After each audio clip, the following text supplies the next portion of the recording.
When I looked at my phone, I saw that my mother-in-law, Martha, had called me 13 times. I groaned to myself, realizing she was probably calling about money again. Just as I was thinking about this, my phone buzzed again. "Hello," I answered. Martha started yelling right away, demanding to know where her $3,000 allowance was for the month. I tried to explain that the money hadn't been deposited yet, that she didn't care about my situation at all. She just wanted what she wanted. I was fed up. She never thinks about how her words and actions affect others. I had no choice but to tell her the truth. Her son had passed away, so I couldn't send her any money anymore. "My name is Jennifer Smith. I'm 32 years old, and I work at a big financial company. I'd also take care of our home. I got married to Mary about 2 years ago. I met my husband, Mark, through our shared interests, and we fell in love quickly. After dating for a year, we got engaged and then married. We believed we were meant for each other, and things were going well for us. But here's where a problem came up. Martha, my mother-in-law. Mark's father had passed away a few years ago, and since Mark didn't have any siblings, Martha was his only family. The trouble started when I first visited her home to meet her before our wedding. "Nice to meet you, Martha," I said, but she didn't seem pleased. "So, you're Mark's fiancée," she said with a hint of disapproval. "Ah, yes, my name is Jennifer Miller," I replied. "You're quite plain, aren't you?" "I wonder what Mark sees in you," she said, and I couldn't tell if she was joking or serious. Her words shocked me, coming from the mother of the man I loved. Seeing my reaction, Mark frowned at his mom. "Mom, why are you being so harsh? How can you say such things about the person I chose?" he asked. "No, Mark, I'm just trying to find the right woman for you," Martha replied. "But I chose her." "You have no right to interfere," Mark insisted. The argument got tense, and I couldn't intervene since it was my first meeting with Martha. Despite the awkward atmosphere, we managed to express our intention to marry. But as we were leaving, Martha called out to Mark. "Can I have a word, Mark?" she asked, sounding a bit unhappy.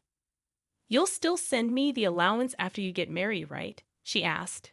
"What promise?" Mark replied. "You know, the allowance," Martha reminded him. "Oh, that. Yes, I'll take care of it." "Can we not discuss it here, please?" Mark replied, a bit uncomfortable. The tension between my husband and his mother lingered in the car on the way home. I finally asked Mark about what had been bothering me. "Hey, Mark, about the conversation you had with your mom as we were leaving." "Yeah, I should have told you about it, Jennifer. I heard something about an allowance. After my dad passed away, I've been sending money to my mom every month." "How much?" $2,000. $2,000? I couldn't help but raise my voice in surprise. He sighed deeply and began to speak slowly. "Actually, my mom has a debt. She lost a lot of money at a casino a long time ago, and she's still paying it off. And because her health isn't great these days, she spends a lot of time at home. But she still needs money to live on." "But $2,000? Isn't that a bit too much?" "If I try to lower the amount, she keeps calling me over and over. And no matter what, a mother is still a mother. I worry about her living alone." I see, Mark is really devoted to his mother, but of course, that makes sense. Since his father passed away, Martha has been the only family he has left. Regardless of her character, she's still his beloved mother. At that time, I only thought of my husband as a kind person. 2 months after our wedding, during my lunch break one day, I received a phone call on my smartphone. The call was from Martha. When I answered with a hello, Martha began to speak in a cheerful tone. "Jennifer, long time no see. Can we chat for a bit?"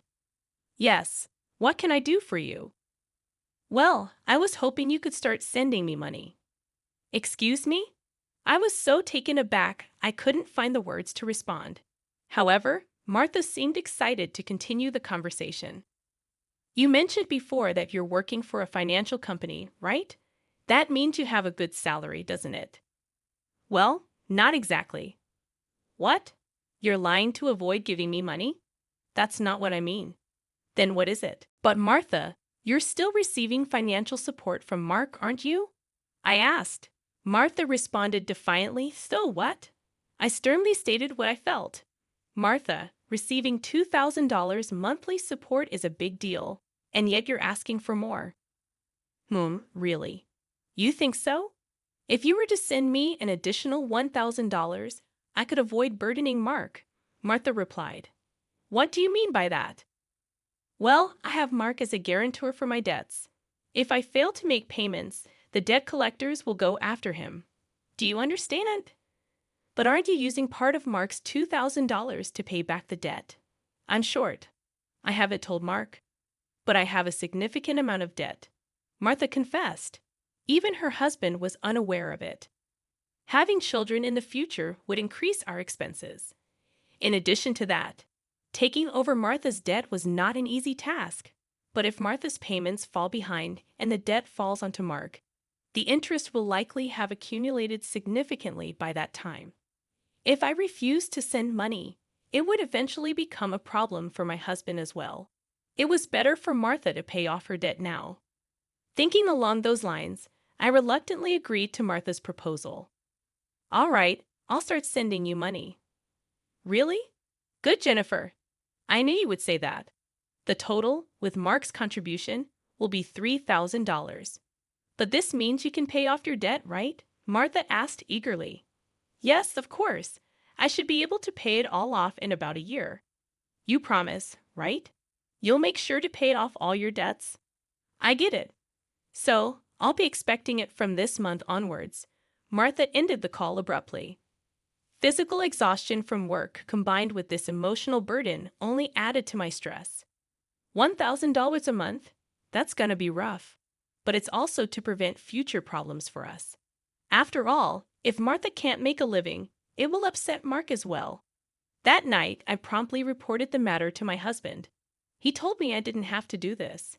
But I had already given my word to Martha, and it was a decision made for our future well-being. Mark expressed his gratitude and understanding, even as he maintained a sorry expression throughout. Time flew by, and 2 years have passed since then. The financial aid we thought would end in a year is still ongoing, and even now, we are transferring $3,000 every month to Martha. What's more, about 2 months ago, Mark fell ill and has been unable to go to work. He's on sick leave, so he's receiving disability benefits, but it's a mere pittance compared to his previous salary. Last month, I managed to transfer $3,000 to Martha from my savings, but it would be very challenging if this situation continues. Unbelievably, Martha has not once come to visit her sick son. We have told her about his hospitalization, but she doesn't show up to see him and only contacts me to ask, "You're still sending the money, right?" I was so angry that I decided to confront Mark about the issue. Mark, listen, don't you think it's wrong that Martha is only concerned about money, even though you're in such a state? We need to think seriously about what to do going forward. Yeah, I've been thinking the same thing. I don't want to put more strain on you, Jennifer. This month, too, she's been bombarding me with calls and messages asking if we've sent the money yet. Are you serious? How can she only think about money when her own son is sick? Mark showed his anger at his mother, his face slightly worn. Then, as if he had an idea, Mark exclaimed, "That's it," and wore a sly grin. What is it, Mark? Well, this is our last resort. I've come up with something good, for my mom. What? Mark suggested a plan I could never have imagined. Although it could be called inappropriate, that seemed to be the only way to make Martha understand. A few weeks later, Mark was discharged from the hospital. Martha didn't reply to any of our messages, so we didn't tell her about Mark's discharge. In the last 2 weeks, Martha has been relentlessly demanding the money. There's no point in sending money to a mother who doesn't even worry about her son. While Mark and I were enjoying a cup of tea, a message came in on my phone. Upon checking, I found 13 missed calls from Martha again. As I thought, so my phone vibrated again. It was another call from Martha. Hello. I turned on the speaker microphone so that Mark could hear, and Martha started shouting right away. Listen, where's the $3,000 for this month? Excuse me, that's right. The money for this month hasn't been transferred yet. Martha, do you realize Mark is now? I don't care if he's in the hospital or whatever. It's none of my business. You're working at a good place, right? You must have plenty of savings. Hurry up and transfer it here. Martha was shouting angrily, eventually. She said something unbelievable. Listen, since you married Mark, if he can't pay, you have to pay me. Understand? If you refuse, I'll make you the guarantor. Got it? At that moment, something inside me snapped. She was displaying her desires openly without considering our situation at all. I had reached my breaking point with her. She didn't even try to reflect on her own actions. Now, I had no choice but to resort to the last resort. I firmly declared into my smartphone, Mark has passed away. I can't send you any more money. At these words, Martha blurted out a baffled, "What?" Yes, this was the last resort that my husband suggested. Lied to Martha about Mark's death and observed her reaction. If she showed any sign of sadness, if she reflected on her behavior and apologized, we would continue to support her financially. But if she didn't reflect, if she demanded money, we would sever ties completely. Deep down, I thought that even a money-grubbing woman like Martha would deeply reflect on her actions if she were told that her own son had died. But the very next moment, Martha burst into loud laughter. "Yay, what's so funny?" I asked. "Well, isn't it obvious? If Mark is dead, that means his inheritance will be distributed to me too.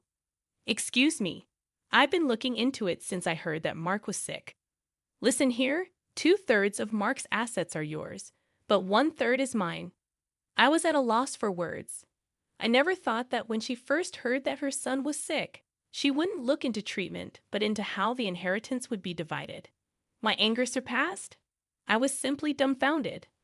My husband seemed to feel the same way, and as our eyes met, he slowly nodded. This was the signal to continue with the plan.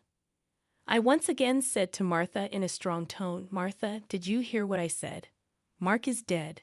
"I heard. What about it? Aren't you sad your own son passed away before you? You just make sure to send me some. I won't let you get away with not doing it." With a click, the phone line was cut off, and a dial tone echoed. I glanced at my husband and saw that he was shaking, his face red with anger. "Mark, are you okay?" I asked. My husband looked into my eyes and said, "I'm cutting ties with her. She'll likely come here eventually demanding money. Let's wait until then, okay? But are you really okay with this? Cutting off ties just like that?"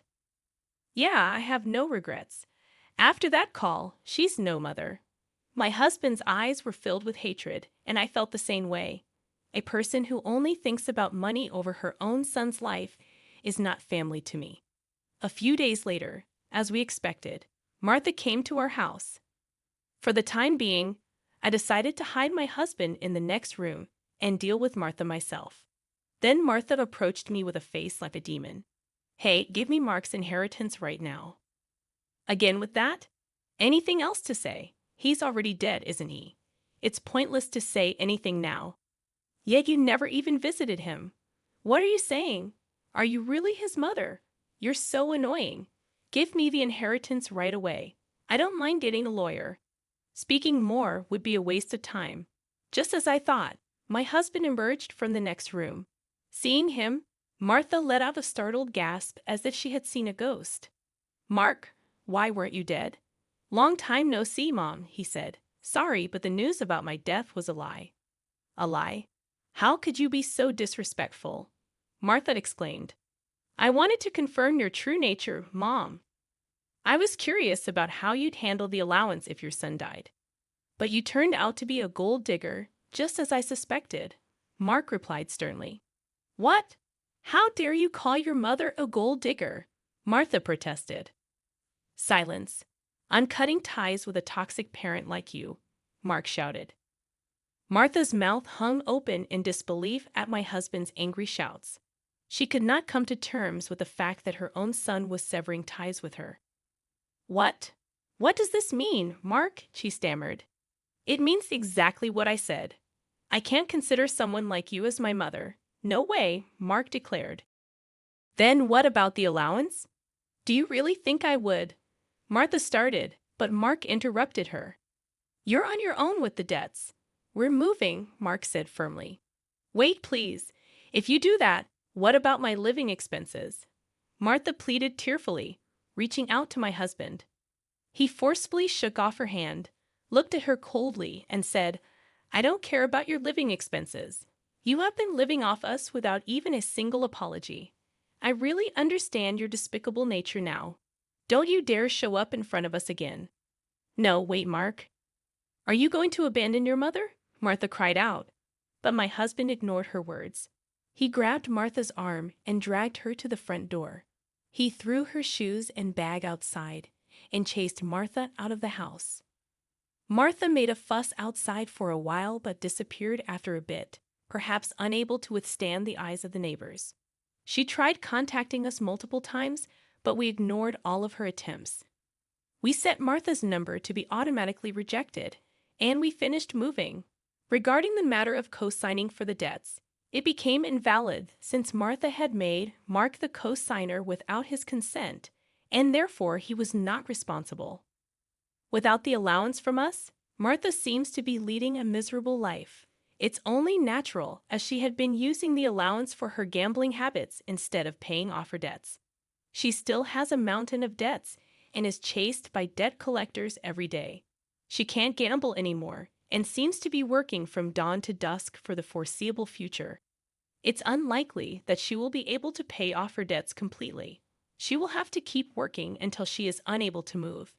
This is entirely her own doing. As for us, we are spending fulfilling days in our new home. My husband's condition has stabilized, and he has returned to work after some time. Now there's a new life growing in my belly. We're going to have an additional member in our family next year. From now on, we want to spend happy days as a family of 3.